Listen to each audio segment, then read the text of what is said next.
Hola jóvenes, ¿cómo están? Buenas tardes, buenos días, buenas noches a la hora que vean lo que viene siendo este video que les hago con mucho gusto.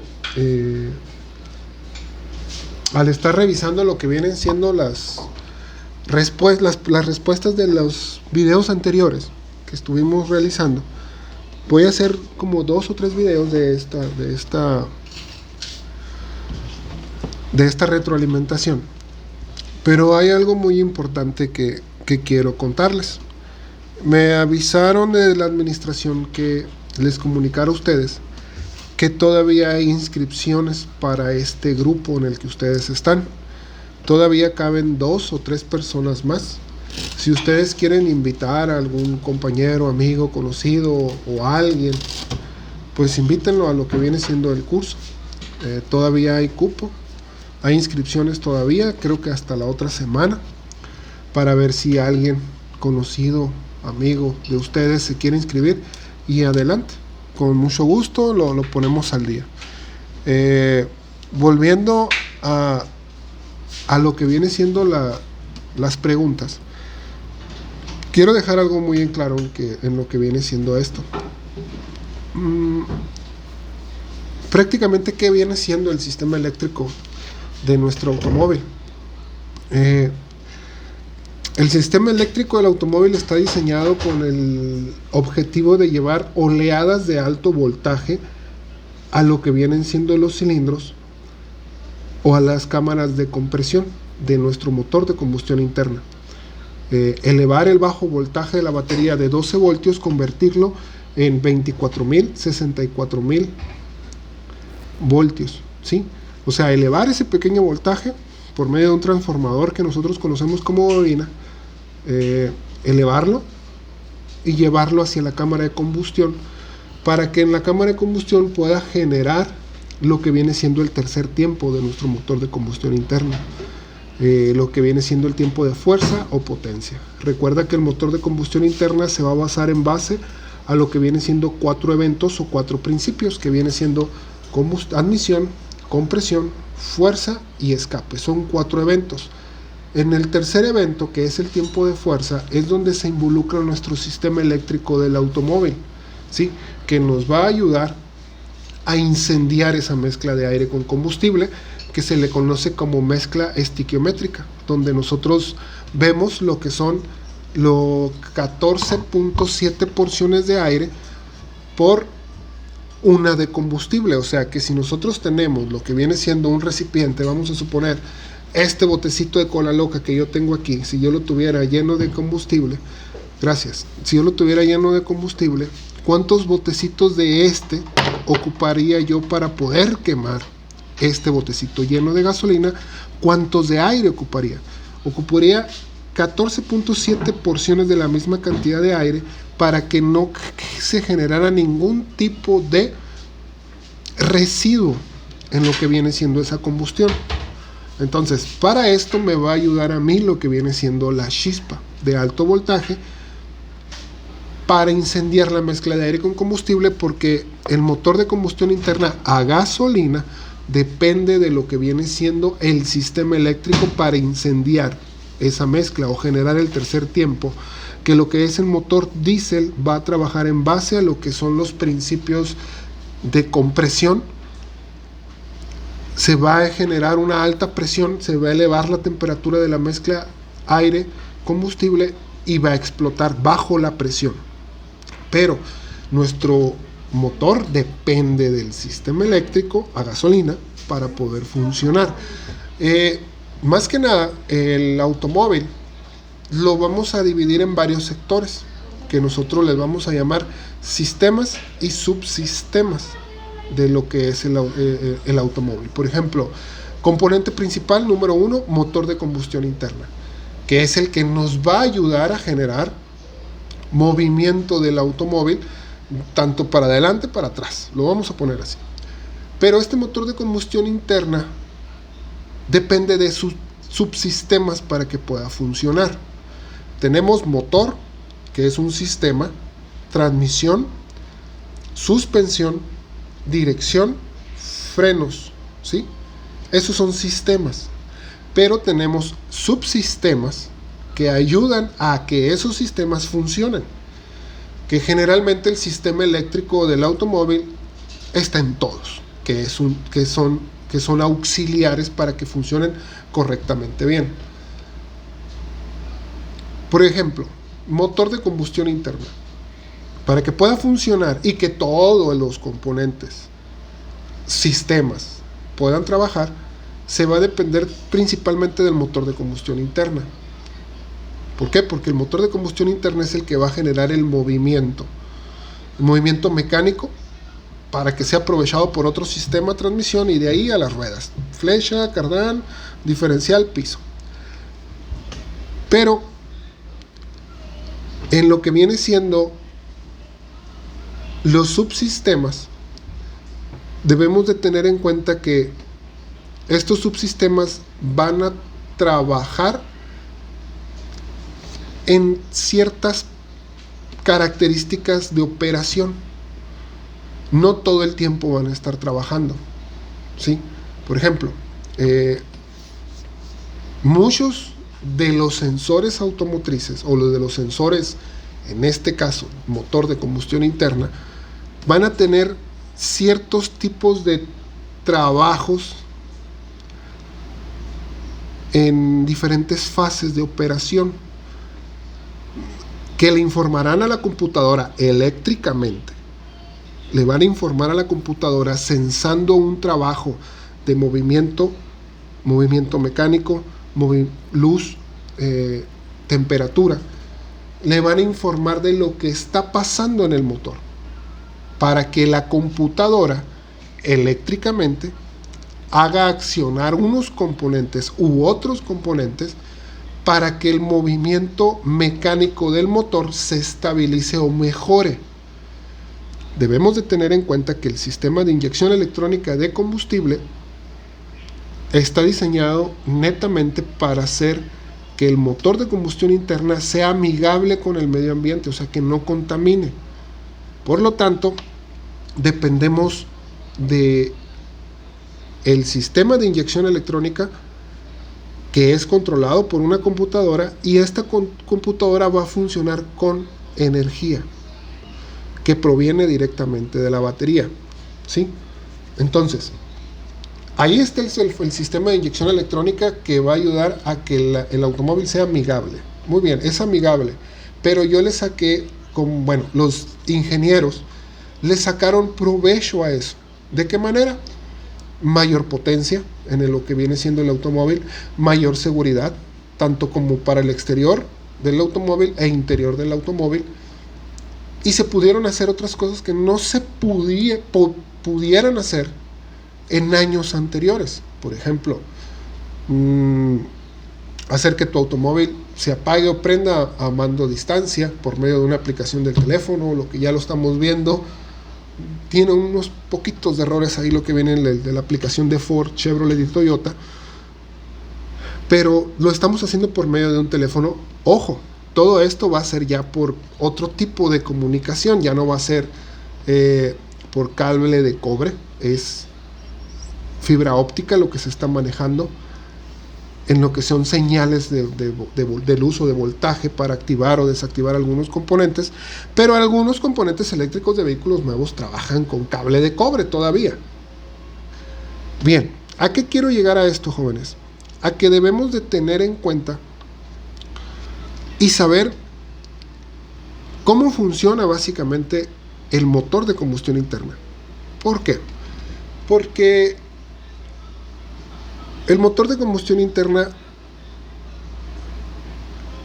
es el que nos va a ayudar, en el caso en el que ustedes están viendo aquí conmigo, es el que te va a ayudar a ti a generar un movimiento giratorio para lo que tú conoces como alternador, y que el alternador genere corriente alterna y esta la convierta en corriente directa, la que maneja tu automóvil.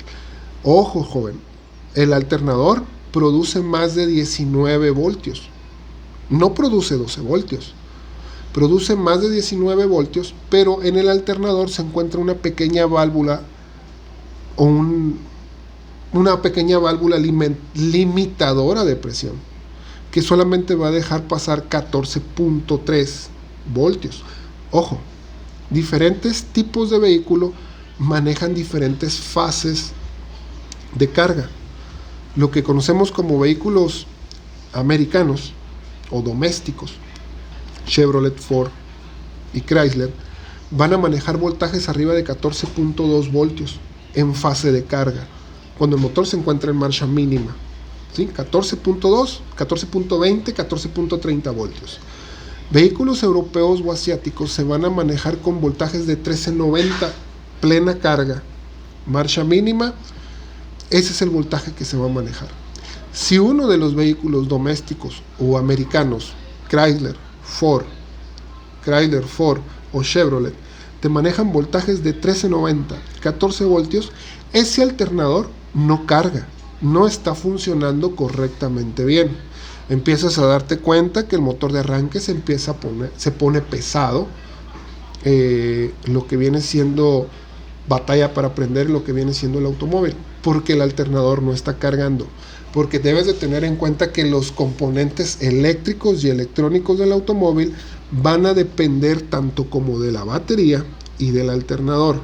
Entonces imagínate de un vehículo que esté trabajando con 14 voltios, pero al mismo tiempo tengas lo que es bomba de gasolina, vamos a decir 1390, tengas la bomba de gasolina funcionando, la computadora, los inyectores, el tablero, el equipo de sonido que trae tu carro para ir con tu compadre los domingos, ¿sí? Las bobinas de encendido, motoventiladores funcionando porque no le supieron poner un relevador, que es donde vamos a seguir. Muchos componentes que están demandando corriente. Entonces, obviamente, pues el alternador no se encuentra en una carga completa porque hay una demanda. Entonces, empezamos a apagar varios componentes, motoventiladores, equipos de sonido, corrientes parásitas que le podríamos llamar, quitarlas, pero no quitar lo que es el suministro de energía, los componentes principales que ayudan a mantener el motor funcionando, y nos quedáramos en el alternador batería con 1390 en un vehículo doméstico. Chrysler, Ford y Chevrolet, que son vehículos domésticos, así se les denomina. Y ahí nosotros decimos, ¿sabes que el alternador no carga? Tengo un problema eléctrico. O no sabemos que tenemos un problema eléctrico.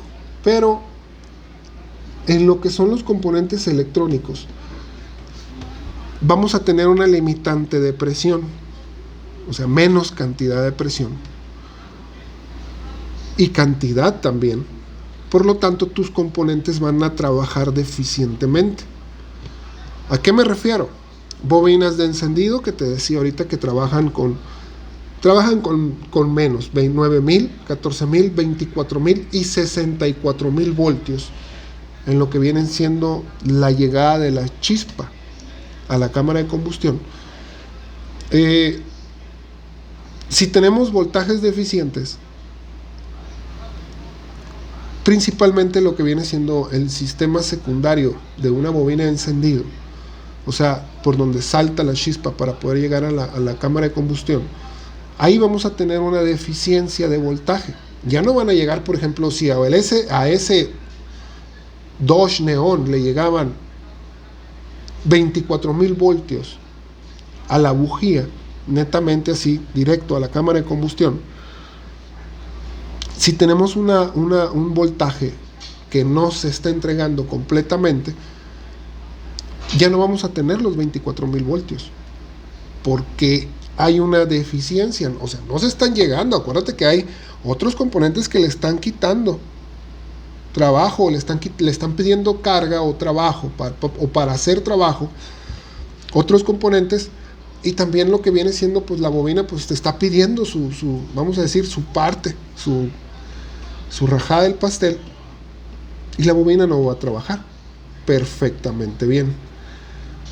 Y empezamos a ver, cuando quitamos una bujía, el que ha quitado una bujía, se ha dado cuenta que en la porcelana blanca de la bujía se empieza a formar un aro azul o morado, donde llega, por ejemplo, el chupón. Vamos a suponer que este es el chupón del cable de la bujía, y a donde llega el aro del chupón, ahí se genera un aro morado o azul. Hay unas que se forman negras, pero es por mugre, ¿no? O suciedad. Pero los aros estos morados o azules es por falta de corriente. La bujía se sobrecalentó. Y vas a decir tú, pues ¿cómo se va a sobrecalentar una bujía? Sí, se va a sobrecalentar porque no se está generando una muy buena combustión. Y si no se genera una buena combustión, a largo plazo se va a presentar un código de falla que te va a decir mezcla pobre, fuera de límite, sensores de oxígeno. Entonces, solamente por falta de lo que es la energía o falta de lo que es voltaje, amperaje, porque nuestro vehículo no está generando un buen trabajo. ¿A qué quiero llegar a esto, jóvenes? A que dependemos del motor de combustión interna para hacer trabajar el sistema eléctrico de nuestro automóvil, y asimismo el sistema eléctrico hacer trabajar el motor de combustión interna. Para eso también debemos de aprender a diagnosticar lo que viene siendo fallas básicas de nuestro motor de combustión interna. Por ejemplo, hay veces que te llega a tu casa, a tu taller, un carro que se viene jaloneando. Va a alta revolución por la carretera, calle, y se empieza a jalonear. Empieza a tener pequeños tironeos. Y te empieza a decir el mecánico, ¿sabes qué? O el mecánico que te recomendó tu compadre. ¿Sabes qué, compadre? Ahí tengo el mecánico ese, muy bueno, y esto y el otro. Y el muchacho de buena fe va, te checa el carro. Y primero lo que decimos: filtro de gasolina, bomba de gasolina, filtro de aire tapado. Le cambiamos esas tres cosas. Si tienes lana, le cambias la bomba de la gasolina para amarrar, y persiste la falla. Le cambias las bujías, se las pones, que podríamos decir, ¿cómo te podrías decir? Se las pones, las bujías, porque tienes lana, se las pones de el oro de las muelas de mi nana, si quieres. O sea, a lo que me quiero decir, que le pones bujías de iridium o de platino, para que amarre y jale mejor. Y esa es la tonta idea que muchos tenemos, de que si a mi carro le pongo bujías de iridium o de platino, va a correr más recio o va a tener más chispa la bujía. No va a pasar absolutamente nada.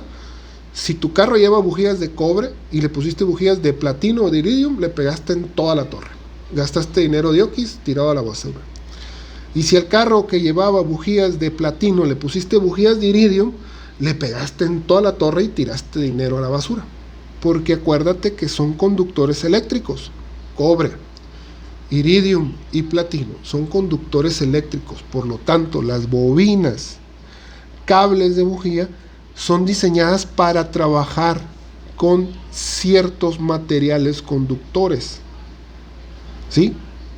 Entonces, si tú pones unas bujías de platino, donde llevaba bujías de cobre, pues el carro te va a gastar un friego de gasolina. ¿Sí? Pusiste esas bujías en ese carro. No quedó, sigue jaloneando, se le pones cables, le mandas a lavar inyectores por ultrasonido, con boya, pero nunca nos damos la tarea de checar el sistema de carga. ¿Cómo anda funcionando el sistema de carga? Nunca te has dado la tarea de checar lo que es la tensión de la banda. ¿Por qué? Porque la banda del motor, accesorios, bomba hidráulico, alternador, aire acondicionado, bomba de agua, están conectadas al cigüeñal, donde esa banda está recibiendo tensión de un resorte que quién sabe qué tanto tiempo tenga metido en ese motor, que ya perdió su fuerza de estirar a la banda, y la banda anda guanga. O más si es una Polivé la banda, pues tú nomás le das y le das y le das más tensión, nomás con que siga girando el alternador, te das por bien servido. ¿De cuándo es? Esa puede ser una falla. ¿De cuándo es la batería de tu carro? Acuérdate que por los lados las baterías tienen lo que son membretes que a ti te dicen lo que es la fecha de fabricación de la batería. Es un triángulo, puede ser un círculo de color verde, negro, rojo, azul, morado, violeta, pero ahí está, te dice año y mes en el que se fabricó. Cuando vayas a comprar una batería, siempre fíjate el que esté más cerca a la fecha actual, porque es en el proceso de fabricación, en el proceso que salió de la planta, no en el que salió de la refaccionaria, ¿sí? Porque ahorita puedes ir a Costco, a Sam's, a lo que viene siendo a Yacawa, a AutoZone, y te puedes encontrar baterías del 2018 nuevas todavía ahí. Vamos a decir noviembre del 2018. Y tú dices, pues, es nueva. ¿Qué pudo haber pasado?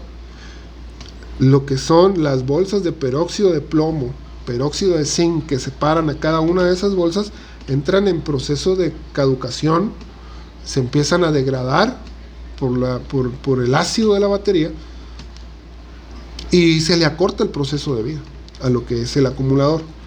Entonces, todo, jóvenes, viene de lo que es el acumulador y su fase de carga. Sí, y su fase de carga. Les voy a realizar otro video hablando más sobre esto para que quede bien en claro lo que vienen siendo algunas respuestas de lo que estuvimos viendo sobre circuitos y flujo de electrones, para poder comprender un poco más lo que viene siendo la electricidad, porque estamos tratando de buscar la solución a ciertos componentes que fallan en el automóvil, que generalmente y ahorita todos son eléctricos o electrónicos. Entonces, pero primero debemos de saber cómo funciona lo anterior o lo principal para poder llegar a lo que es el funcionamiento eléctrico electrónico, porque podemos echarle siempre la culpa a lo eléctrico electrónico, pero el problema está en lo mecánico, ¿sí? O lo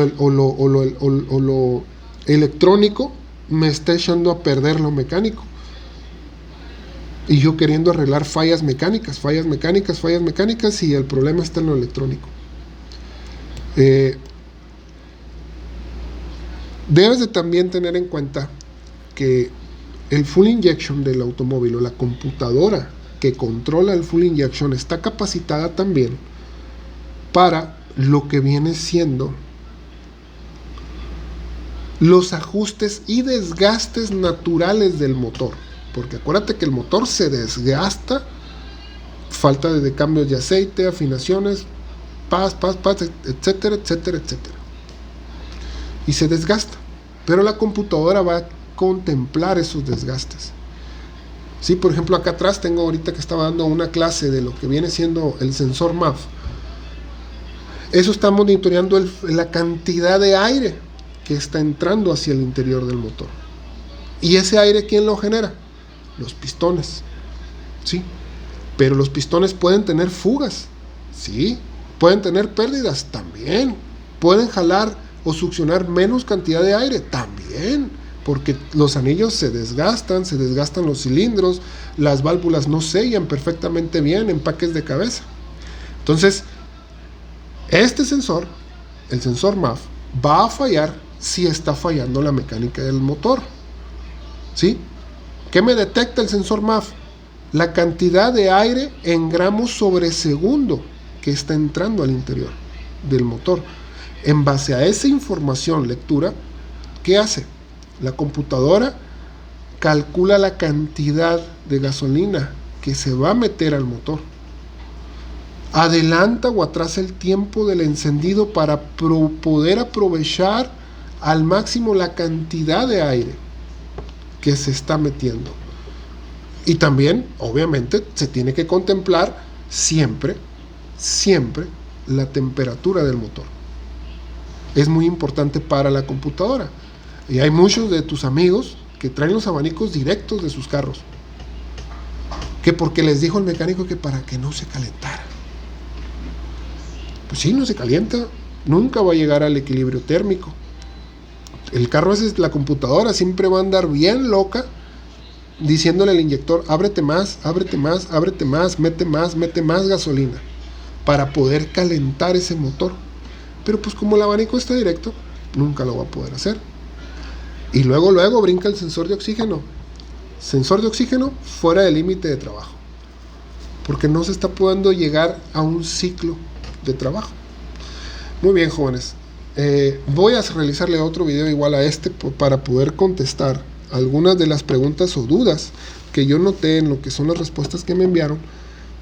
Y si todavía no las has mandado, pues te puedo esperar y lo podemos seguir haciendo. Ahorita estamos en lo que viene siendo el relevador, para poder pasar al relevador, y vamos a empezar a ver después del relevador lo que viene siendo la ley de Ohm. Vamos a hacer 100 ejercicios, les voy a dejar que los van a hacer sobre la ley de Ohm. El detalle es que se les quede bien grabado para que ustedes puedan calcular sus propios tendidos eléctricos que te dice tu vecino, compadre, amigo. Te dice: ponme unas luces LED, ponme unos faros de niebla, ponme una bomba de gasolina directa, un motoventilador, para que tú aprendas a calcular qué fusible debes de poner. ¿Sí? No nomás el fusible rojo, o tráete el fusible amarillo o el rojo, ese es el que le voy a poner. Hay fusibles, o los circuitos que tú diseñes deben de llevar un fusible de protección. Sale, entonces nos vemos a la próxima.